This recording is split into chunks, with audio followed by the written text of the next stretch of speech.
John Wayne's hand was trembling. He'd been shaking hands for 40 years. Presidents, generals, queens. It never trembled. But now, in front of this man, this old man, he looked at his hand and saw he was losing control. The man hadn't said anything. He'd just looked at him. But that look, that single look, had thrown everything John Wayne had been trying to hide for 40 years right back in his face. "You didn't go to war, did you?" It wasn't a question. It was an accusation. It was November 1971. A Vietnam Veterans Charity event. A large hotel ballroom in Los Angeles. 1,000 people, camera crews, politicians, and John Wayne, America's cowboy, the nation's symbol, heroism embodied. But that night, in the corner of that ballroom, facing that old veteran, John Wayne wasn't a hero. He was a fraud, and they both knew it. This is the story John Wayne never talked about. The secret that ate him from the inside. The nightmare that woke him at 3 a.m. every night. The truth that Hollywood's greatest war hero had never fought in a war. And the night a veteran found the courage to say it to his face. December 1941. Pearl Harbor was bombed. America entered the war. Hollywood stood up. Studios immediately sprang into action. Propaganda films were planned. But more importantly, stars began to be drafted. James Stewart went. Air Force. Flew 20 combat missions. Clark Gable went. Bomber gunner. Henry Fonda went. Navy. Douglas Fairbanks Jr. went. Naval Reserve. The list went on and on. Hollywood's brightest names were putting on their uniforms and heading to the front. Some would return. Some wouldn't. But they were all going. Except John Wayne. In 1941, John Wayne was 34 years old. He was married. He had 4 children. And most importantly, he was at the peak of his career. Stagecoach, which he'd shot a year earlier, had made him a star overnight. He was printing money for the studios. Every film broke records. And then the war came. In the first days, he knew he had to make a decision.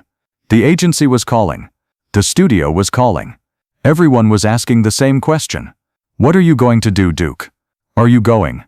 A war began in John Wayne's head. His conscience told him to go. His career told him to stay. His family told him to stay. His patriotism told him to go. And finally, he made a decision. The worst decision. Wait. He told himself this. "I'll wait a few months. I'll see how things go. Maybe the war will end quickly. Maybe they won't really need me. Maybe I can do both my career and my duty." But the war didn't end. It dragged on. And John Wayne was still waiting. 1942 came. The studio offered him a new contract. A war film called Flying Tigers. Pearl Harbor Revenge. The heroism of American pilots against the Japanese. John Wayne in the lead role. When the set director gave him the script, he said Duke. His character, Jim Gordon, was a brave pilot commander, leading his crew into battle, standing up to the enemy, dying for his country. Shooting began. John Wayne put on a pilot's uniform. He sat in a fake cockpit. He fired at fake enemy planes. When the director said cut, he took off his uniform and went home. And real pilots were dying in the Pacific. The film was a huge success. Audiences cried. Critics praised. John Wayne began to be seen as a war hero. But he wasn't a real warrior. He was just acting. And every night in his bed, next to his wife, staring at the ceiling, he thought, "I'm a liar." Then 1944. The war dragged on. And John Wayne was shooting more war films. Sands of Iwo Jima. Back to Bataan. They were expendable. In every film he played a hero. In every film he defeated the enemy. In every film he saved America. But behind the camera, directors and producers knew. The crew knew. Hollywood knew. John Wayne hadn't gone to war.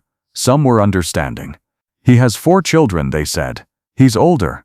Exempt. Some were judgmental. James Stewart could have waited to have children too, they said. But he went anyway. John Wayne heard these whispers, at parties, in restaurants, on sets. Sometimes it was said openly. Most of the time it was implied. But it was always there. You didn't go. August 1945. Japan surrendered. The war ended. Soldiers began to come home. Hollywood threw a celebration. Victory. freedom, heroism. John Wayne was at that party, standing in a corner, drinking, smiling, shaking hands. Then James Stewart walked in. Stewart had lost weight. His face was lined. His eyes held something John Wayne didn't recognize. The eyes of a man who'd seen death. The two saw each other. The room went quiet. Everyone wondered what would happen. Stewart walked toward John Wayne. He stopped. He extended his hand. "Duke," he said, "I missed you." John Wayne shook his hand. But at the same time, he shattered inside. Because he saw the scars on Stewart's hand. Because he saw the exhaustion in Stewart's eyes. And most importantly, he heard the absence in Stewart's voice. There was no judgment. No accusation. Just the truth. "I was at war. You were here." After that night, John Wayne made himself a promise. "I'll make up for it. Whatever it takes, I'll make up for this." In 1949, he told True Grit director Henry Hathaway, "Give me the toughest war film, the most real, the most brutal. Let me play it." But directors said the same thing. "Duke, you're already a war hero," to audiences. "But I'm not," he wanted to reply. "I'm just an actor." But he didn't say it. Because if he did, everything would collapse. His image, his career, his legacy. So he stayed silent. And that silence ate at him for years. The 1950s came. The Korean War. John Wayne didn't enlist again. He was too old now. 43 years old. But he still felt guilty. The 1960s came. Vietnam. John Wayne was in his 50s. But still he felt responsible. And this time, he did something different. "I'm going to make a film," he told his agency, "about Vietnam. A real film. A film that will honor the soldiers." The studio shook its head. "Vietnam isn't popular, Duke. People are anti-war. Nobody will watch this film." "It doesn't matter," said John Wayne. "I'm making it." In 1968, he shot The Green Berets. He co-wrote the script. He directed. He starred. He invested his own money. In the film, he played a Special Forces colonel named Mike Kirby, fighting in Vietnam, defeating the enemy, defending America. Critics tore the film apart. Propaganda, they said. Lies, they said. Glorifying war, they said. But John Wayne didn't care. Because this film wasn't for them. This film was for veterans. This film was for the men who went to war. This film was his atonement. But it wasn't enough. Because he knew he couldn't atone. No film could replace real war. And then, in November 1971, that night came. The Vietnam Veterans Charity Event. John Wayne was the keynote speaker. He was magnificent on stage. He talked about the courage of warriors. He talked about the price of freedom. He talked about America's greatness. He received applause, a standing ovation. But when his speech ended, a man came onto the stage. The man was in his 50s. Thin, pale, deep scars on his face. His right leg was missing. He was walking with crutches. "My name is Tom Harlan," he said into the microphone. "I was wounded in Vietnam in 1967. I lost my leg. I lost my friends. And today, I want to say something." The room went silent. Tom turned to John Wayne. "Mr. Wayne," he said, "you were my hero. As a kid, I watched your films. Sands of Iwo Jima, Flying Tigers, all of them. When I watched you, I decided to join the military. I wanted to be like you. Brave, strong, fearless." Tom paused. His voice was trembling. "But when I went to Vietnam, I learned something. War isn't like the movies. There's no music in war. There's no slow motion in war. There's no heroism in war. There's only death, and fear, and pain." Tom took a step. With his crutches, he moved closer to John Wayne. "And you, Mr. Wayne. You made all those films. You won all those wars. You killed all those enemies. But you never went, did you? You were never in a real war." The room froze. 1,000 people held their breath. John Wayne stood there. The microphone was in his hand. He could respond. He could defend himself. He could say he had 4 children. He could say there was an age exemption. He could say propaganda films were also a service. But he didn't say it. Because Tom Harlan was right. And John Wayne knew it. He lowered his hand. He put the microphone on the table, and he walked toward Tom. "You're right," said John Wayne. "I didn't go." The room went into shock. "I didn't go in World War II. I didn't go to Korea. I didn't go to Vietnam. I made films. I acted. And you're right. Films aren't real." John Wayne stood in front of Tom. "I was 34 years old," he said. "I had children. I had a career. And I was scared. Not of dying. I was scared of losing. Losing everything. So I waited. And while I waited, the war ended." Silence. "And since then," John Wayne continued, "every day I feel guilty. Every war film I make, I feel like a fraud. Because I am a fraud." Tom looked at him. There were tears in his eyes. "Why don't you tell them?" Tom asked. "Why don't you tell everyone the truth?" John Wayne smiled faintly. "Because I'm John Wayne. I'm a symbol. People need something to believe in. And if I fall, that belief falls too." "That's not an excuse," said Tom. "I know," said John Wayne. "But it's the truth." The two looked at each other for a long time. Then Tom extended his hand. "Thank you," he said. "Thank you for your honesty." John Wayne shook his hand. But this time, his hand didn't tremble. It was calm, because for the first time in 40 years, he'd told the truth. After the event ended, John Wayne returned to his hotel. He entered his room. He locked the door. And for the first time in 30 years, he truly cried. The next morning, every major newspaper ran headlines. "John Wayne confesses. I didn't go to war. Hollywood's fake hero. Duke's big lie." His phone wouldn't stop ringing. His agency was in panic. The studio was furious. The PR team was trying to do damage control. "Duke," they said, "you have to make a statement. You have to provide context. They misunderstood you." But John Wayne hung up the phone, because he hadn't been misunderstood. He'd been understood exactly right. The first week was terrible. Fans sent letters. Some were supportive. Most weren't. "My son died in Vietnam. You made movies. I grew up watching you. Now I can't look at you. You weren't a hero. You were just an actor." John Wayne read every letter, every one, because he thought he deserved it. But then, something unexpected happened. In the third week, a package arrived in the mail. Inside was a letter and a photograph. The photograph showed a group of young soldiers in the Pacific. From 1943. They were all smiling. The letter began. "Mr. Wayne, I am the brother of one of the soldiers in this photograph, Robert Hayes. My brother Johnny died in Saipan in 1944. He was 22. Before he died, he sent a letter to my mother and father. In that letter, he wrote something I never forgot. Last night we watched Flying Tigers. It was John Wayne's film.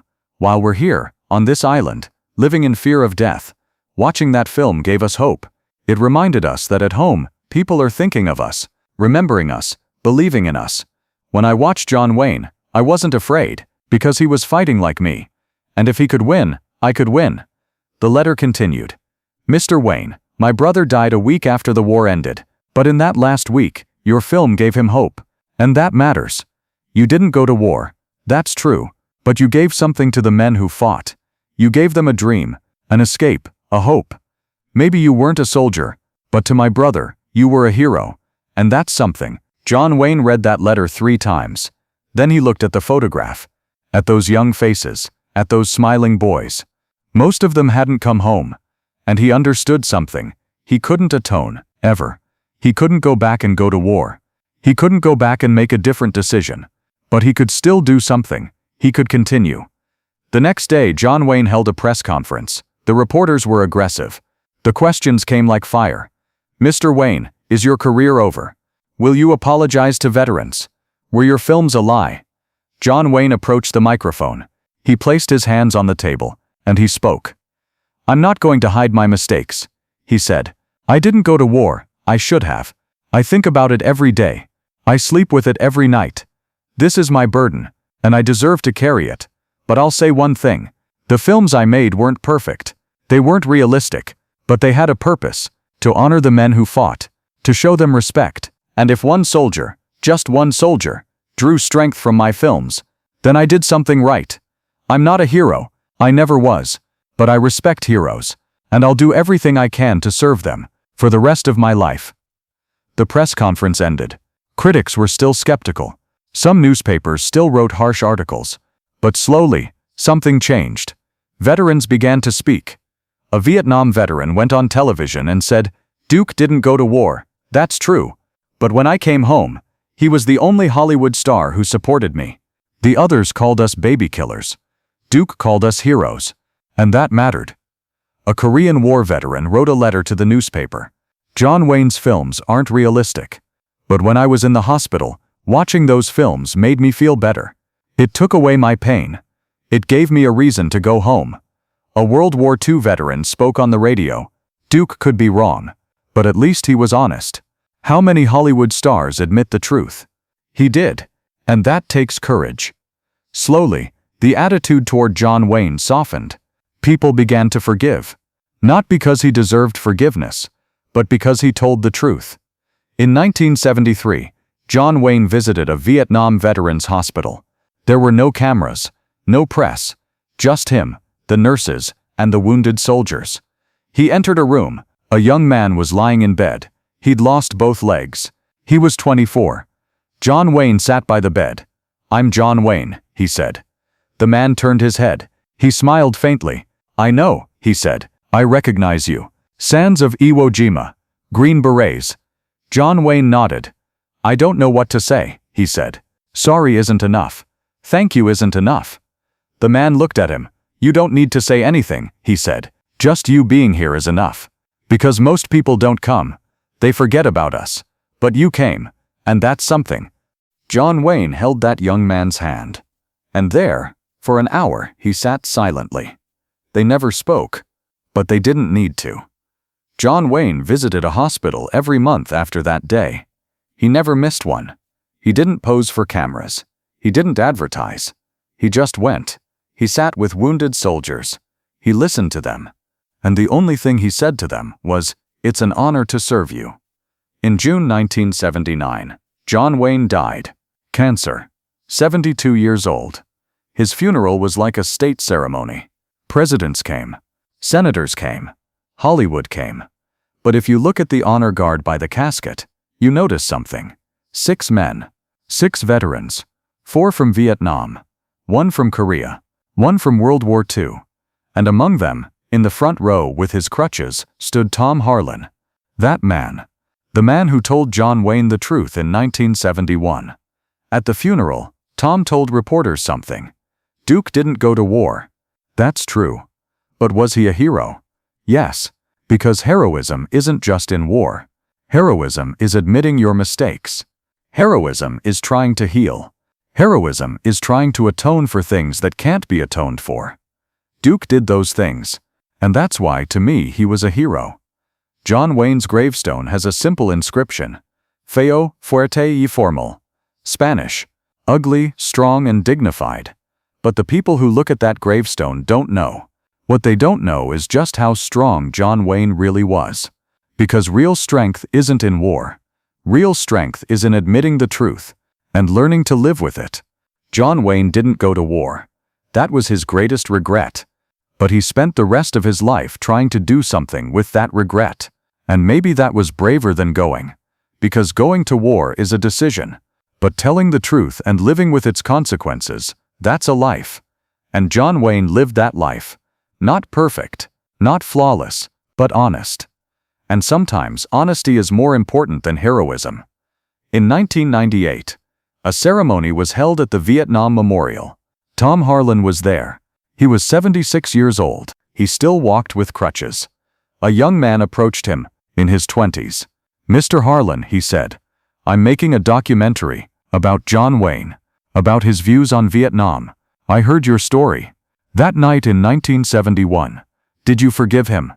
Tom stopped. He looked at the memorial, at the thousands of names on that wall.